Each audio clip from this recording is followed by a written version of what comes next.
اعوذ باللہ من الشیطان الرجیم بسم اللہ الرحمن الرحیم قل اعوذ برب الناس ملک الناس الہ الناس من شر الوسواس الخناس الذی یوسوس فی صدور الناس من الجنۃ والناس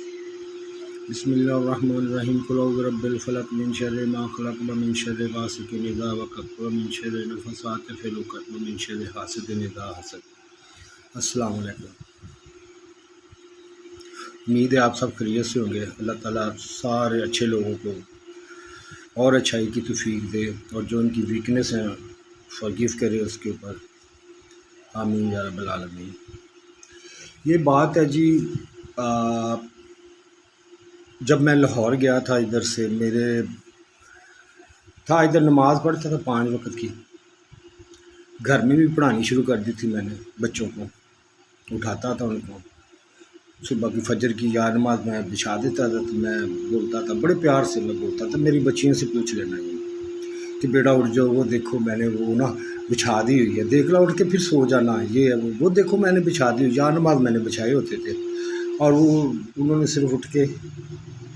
صرف وضو کر کے پڑھنی تھی، تو کام بڑا اچھا چل رہا تھا۔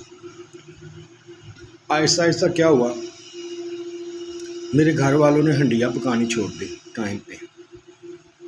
تو ناشتے کے بعد میں فوراً ہنڈیا وغیرہ بناتا تھا، دال مرغی بنا لی، یہ بنا لیا، وہ میں نے پکانا شروع کر دیا، اچھی ہانڈی پکانا شروع کی۔ تو بچوں نے، بیوی نے، سب نے کہا کہ لاہور میں ایک نوکری ہے، وہاں پہ صرف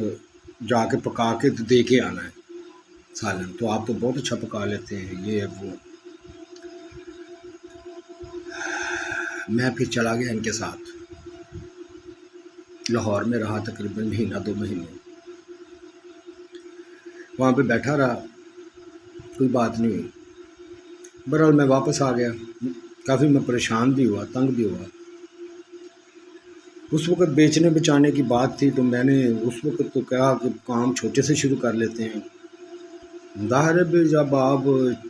اچانک آپ بڑے شہر میں جائیں اور آپ کی واقفیت بھی نہ ہو، آپ سارا کچھ بیچ باچ کے کاروبار پہ لگا دیں، یہ بھی کوئی اچھی بات نہیں ہوتی۔ تو میں نے تھوڑا وہاں پہ مذمت کی، میں نے کہا کہ نہیں، میں چھوٹے سے شروع کر لیتا ہوں، آپ مجھے باہر ناشتہ لگوا دیں، اگر آپ کے ساتھ آپ نہیں کر سکتے نا تو آپ مجھے باہر ناشتہ لگوا دیں۔ انہوں نے کہا نہیں، گاڑی چاہیے،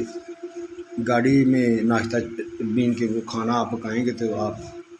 عسکری ٹین وغیرہ دے آئیں کریں۔ میں نے کہا یار گاڑی کی کیا ضرورت ہے، موٹر سائیکل کے پیچھے لگوا لیتے ہیں، میرے والی لے لو، اس کے پیچھے لگوا لیتے ہیں ڈبے، میں تو سپلائی کرتا رہا ہوں باہر۔ بہرحال وہ بات نہ بنی، میں واپس آ گیا، کچھ دیر بعد بچے بھی واپس آ گئے۔ بات کیا تھی، اس سے پہلے جس دوران میں یہ نماز وغیرہ پڑھ رہا تھا نا، تو ایک دن مجھے ایسا محسوس ہوا کہ جیسے میرے جسم میں کوئی جان نہیں ہے، جسم شیورنگ کر رہا تھا میرا۔ میں اپنے چچا کے پاس گیا، فیکٹری میں اس وقت یہ کام کرتا تھا، یہ کھاتا جو ہے ادھر کھڈیا میں۔ میں نے کہا چچا میری جو نا طبیعت خراب ہے، مجھے پتہ نہیں کیا ہو رہا ہے، یا مجھے کچھ دیا جا رہا ہے یا کچھ میں نے کھا لیا ایسا کہ میں نے کبھی ایسا محسوس نہیں کیا، تو میں جا رہا ہوں وہاں پہ، میں جا رہا ہوں اپنا خون چیک کروانے، یورین چیک کروانے، اور یہ وغیرہ، یہ میں چیک کرواتا ہوں جا کے، تو پھر میں جا کے نا آپ کو بتاؤں گا۔ تھوڑا پریشان ہو گیا ہوں، باہر سے ڈسٹربنگ ہوتی ہے ویسے، کیوں میں بڑی مشکل سے بول پا رہا ہوں۔ بہرحال جب میں گیا قصور الشفا، پہلے تو میں شوکتائی گیا، وہ تھے نہیں، سیدھی سی بات کو کچھ شرم آتی تھی ایسی جگہ پہ جاتے ہوئے، یہ وغیرہ، تو میں چلا گیا پھر شفا کے پاس۔ وہاں پہ بھولا چیکو تھا، اس کا بڑا بھائی، اس کو میں نے بتایا یار میں نے بلڈ چیک کروانا ہے، یورین چیک کروانا ہے، اور ساتھ میں نے کہا میں نے اپنے سپرم بھی چیک کروانا ہے۔ اس نے مجھے حیران ہو کے پوچھا کہ تم نے سپرم کیوں چیک کروانے ہیں، تمہارا تو وہ بچے ہیں۔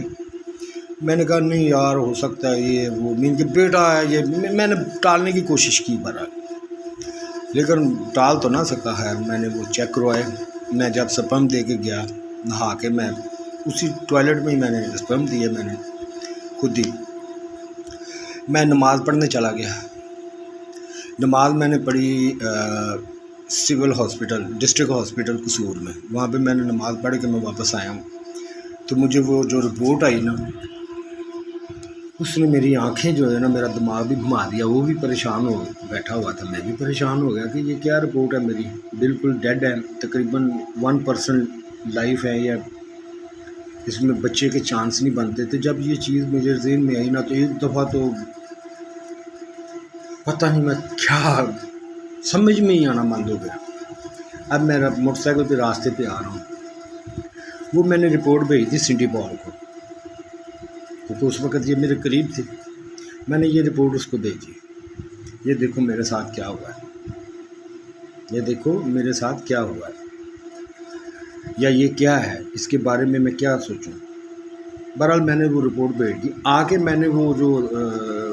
ایک دو دوستوں کو بھی میں نے بتایا، انہوں نے مشورہ پتہ کیا دیا، رہنے دو، یہ ہے وہ ہے، جو اب اللہ نے یہ کیا ہوا ہے۔ تو میں پھر تھوڑا سا نا میں سوچ میں پڑ گیا، لیکن میں پریشان بہت تھا، نمازیں چالو رہی میری، جاتا رہا، بڑا پریشان تھا، لیکن میں نے بات چیت کرنا بند کر دیا، میں نے بات چیت کم کرتا تھا گھر میں۔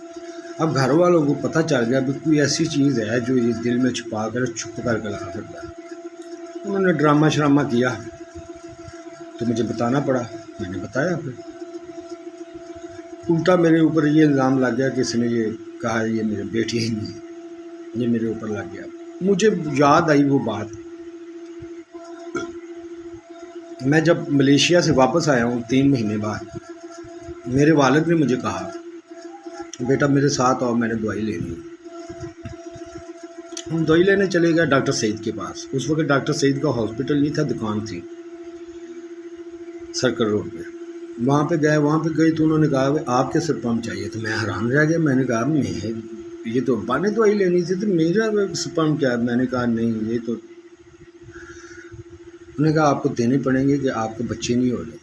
تو چیک کرنا ہے، ہو سکتا ہے ان کو کوئی ایسا پتہ ہو یا کوئی ایسی چیز ہو۔ بہرحال میں گھر آیا، گھر آ کے اس وقت بیوی تو تھی، میں گھر آیا، گھر آ کے میں نے وہ سپرم دیے، جا کے دیے، سپرم دینے کے بعد میں نے رپورٹ چیک کی، تو وہاں پہ بھی ایسی رپورٹ تھی کچھ، لیکن انہوں نے کہا پریشان ہونے والی بات نہیں ہے، یہ تھوڑے سے لائف ہیں، اس سے اچھا ہو جاتا ہے، یہ دودھ ہے۔ بہرحال دوائی وغیرہ دی، گوناڈیل ایف کیپسول تھے، یہ تھے وہ تھے، کھائی میں نے دوائی، ساتھ میں وہ انڈے تھے، دیسی انڈے وہ دودھ میں، تو وہ سارا میں کام کرتا رہا، ساتھ میں دوائی کھاتا رہا، تقریباً کوئی مہینے بعد ہی پتہ چل گیا جی آپ کو خوشخبری ہو، میں بھی خوش ہو گیا، اس وقت مجھے کوئی پتہ نہیں، خوشخبری ہو، تو میں خوشخبری سن کے بھی خوش ہو گیا۔ بہرحال اس کے بعد میں نے جانا تھا ملیشیا میں چلا گیا۔ جب ملیشیا گیا تو میں الحمدللہ رب العالمین، اب دیکھنا بار بار کوئی نہ کوئی آتا ہی رہے گا کوئی نہ کوئی، دیکھا۔ باقی میں باتیں بعد میں نہیں کرتا، میں ابھی کرتا ہوں۔ بہرحال تو وہ میرے سمجھ میں تو نہ آیا، بہرحال وہی دوائی لے کے میں ملیشیا چلا گیا۔ میرے بھائی نے بھی آنا تھا اس وقت، یہ نا ایک کراچی کا سیٹ تھا، تو اس نے کہا تھا کہ ہم نے نا یہاں پہ ورکشاپ بنانی ہے کنٹینر وغیرہ کی نا، میری یہ خواہش تھی، تو میں چلا گیا وہاں پہ میرا بھائی بھی آ گیا، لیکن پیسے کتنے تھے؟ 3-3.5 لاکھ، اس سے تو کوئی کام تو نہیں ہوتا۔ وہ سیٹ بھاگ گیا ہاتھ پکڑا کے، پیچھے سے دوڑ گیا وہ۔ یہ بھی میرے آپس کے لوگوں کی نا جو ساری وہ ہوتی ہے رسا کشی، اسی کی وجہ سے ہوا سارا۔ پہلی بیٹی ہوئی جب میں کوریا میں تھا، پہلے دفعہ میں نے پیسے بھیجے، تو ماں نے کہا تمہارے گھر میں بیٹی ہوئی ہے، میں نے کہا الحمدللہ۔ یہ چیزیں میں دیکھتا رہا، یہ سارا میرے پاس تھا۔ جب میں نے آ کے دوبارہ یہ ساری چیزیں دیکھیں، گھر میں لمبا عرصہ پھر رہا، رویے دیکھے، غور کیا، کچھ اللہ تعالیٰ نے بھی آنکھیں کھولی، تو میں نے سوچا کہ اب میں اس کے بارے میں، پہلے تو یہ تھا کہ اب ان کا کیا بنے گا، اگر یہ ہیں یا نہیں ہیں، لیکن ان کا کون ہے؟ میں نے بیٹیوں سے بھی کہا کہ بیٹا مجھے چیک کرانے دو یہ ساری چیزیں، میں آپ کے ساتھ انصاف کروں گا، اگر آپ نہ بھی ہو، اگر خدا نہ خواستہ کوئی ایسی بات نکل بھی آئی تو پھر بھی میں آپ لوگوں کا باپ ہوں، میں باپ کی طرح ہی بیہیو کروں گا، اور میں نے کیا ہے۔ حالانکہ انہوں نے بہت حد تک پہنچنے کی کوشش کی، ان لوگوں نے بچیوں کو استعمال کرنے کی کوشش کی، لیکن الحمدللہ رب العالمین اللہ نے مجھے